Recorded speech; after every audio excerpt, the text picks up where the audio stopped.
درسنا اليوم أيها المبرمجون والأصدقاء مميز ومضحك.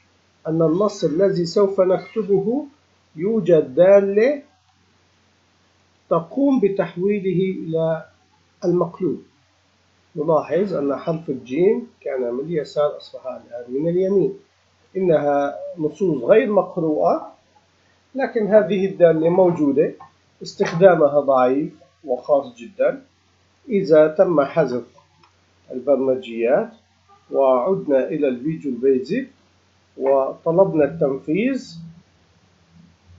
نلاحظ أنه تم تنفيذ ما طلب منه، وتبقى الأحرف كبيرة كبيرة والصغيرة صغيرة لكنها تقلب.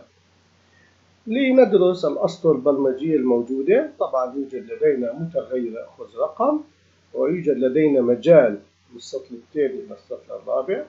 هذه هي البرمجة. بعد الحلقة تقوم هذه البرمجة. هذا سطر واحد، بما أنه تم تسجيل هذه الإشارة فإذا هذا هو سطر واحد. يقول 2 أي هي الخلية الثانية أو العمود الثاني، قيمته تساوي.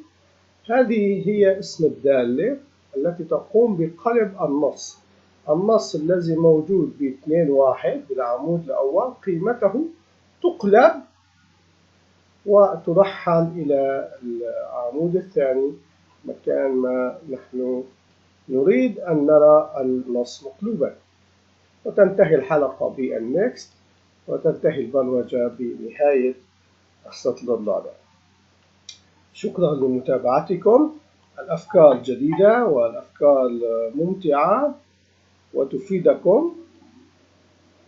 أرجو أن تستفيدوا من هذه المعلومات التي نرسلها. إنها متنوعة، منها البسيط، منها المعقد، منها الذي نلاحظ أنه لا يهمنا، لكنها ميزات موجودة بالفيجوال بيزك إكسل.